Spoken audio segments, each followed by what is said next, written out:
అమెరికాలో చిందరవందరగున్న మీ ఇంటికి handyman cleaning plumbing services కోసం కాంటాక్ట్ ఇన్స్టా సర్వీస్. యుఎస్ లో ఎక్కడైనా ఎప్పుడైనా for instant booking visit instaservice.com.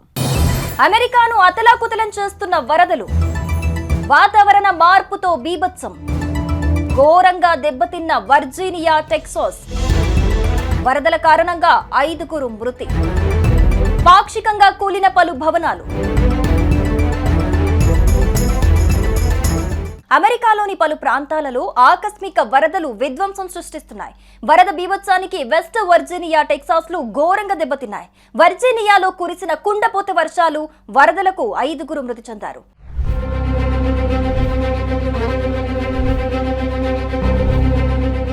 ఫెయిర్మాంట్ లో ఒక భవనం పాక్షికంగా కూలిపోయింది.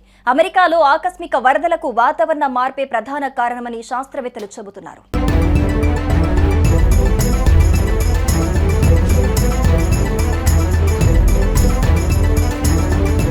భారీ వరదల కారణంగా వెస్ట్ వర్జీనియాలోని వీలింగ్ క్రీక్ నదిలో 90 నిమిషాల వ్యవధిలో 7 అడుగుల మేరకు నీటి మట్టం పెరిగి మౌలిక సదుపాయాలను దెబ్బతీసింది. ఓహియో కౌంటీలో భారీ వర్షాల కారణంగా అత్యవసర పరిస్థితిని ప్రకటించారు.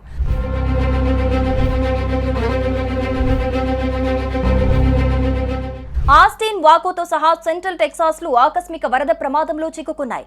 ఈ ప్రాంతంలో 4 అంగుళాల మేరకు వర్షపాతం నమోదైంది.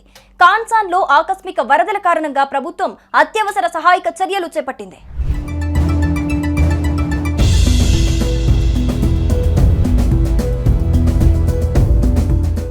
ఎల్ డోరాడోలో వాల్నట్ నది ఉప్పొంగి సమీపంలోని ఇళ్లను ముంచెత్తింది. టెక్సాస్లోని శాన్ ఆంటోనియోలో జూన్ 11 రాత్రి నుండి జూన్ 12 ఉదయం వరకు 10 అంగుళాల వర్షపాతం కురిసింది.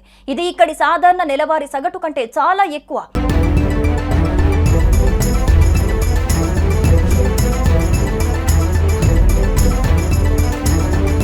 అలబామా, లూసియానా, న్యూయార్క్లను కూడా తుఫాను ముప్పు వెంటాడుతోంది. అమెరికాలో వాతావరణ మార్పు కారణంగా తీవ్రమైన ఉష్ణోగ్రతలతో పాటు ఆకస్మిక వరదలు సంభవిస్తున్నాయి. శాన్ ఆంటోనియోలో 12 గంటల వ్యవధిలో 10 అంగుళాల వర్షపాతం కురిసింది. ఇది జూన్ నెల మొత్తం సగటు వర్షపాతం కంటే 2 అధికం.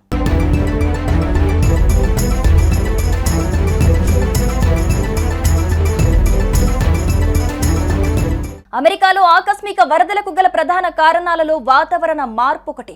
వాతావరణ మార్పు వల్ల అధిక వర్షపాతం నమోదు కావటం, సముద్ర మట్టాల పెరుగుదల, వరద ముప్పు లాంటివి చోటు చేసుకుంటున్నాయని పసిఫిక్ ఇన్స్టిట్యూట్ తెలిపింది. సముద్ర మట్టం పెరగటం కారణంగా తీర ప్రాంతాల్లో వరద ముప్పు అంతకంతకు పెరుగుతోంది. అధిక ఆటుపోట్లు, తుఫాన్లు ఏర్పడే పరిస్థితుల్లో ఈ ముప్పు మరింత పెరుగుతోంది. వాతావరణ మార్పుల కారణంగా తుఫాన్లు మరింత విధ్వంసకరంగా మారి భారీ వర్షపాతం కురవటంతో పాటు వరదలొస్తున్నాయి. పట్టణ ప్రాంతాలలోని కాంక్రీట్ నిర్మాణాలు వర్షపు నీటిని భూమిలోనికి వెళ్లనీయకుండా నిరోధిస్తాయి. వాతావరణ మార్పుల ప్రభావాలను తగ్గించడానికి గ్రీన్ హౌస్ వాయు ఉద్గారాలను తగ్గించటం, అటవీ నిర్మూలనను నిరోధించటం, పట్టణ ప్రాంతాలలో డ్రైనేజ్ వ్యవస్థలను మెరుగుపరచటం లాంటివి తప్పనిసరని నిపుణులు సూచిస్తున్నారు.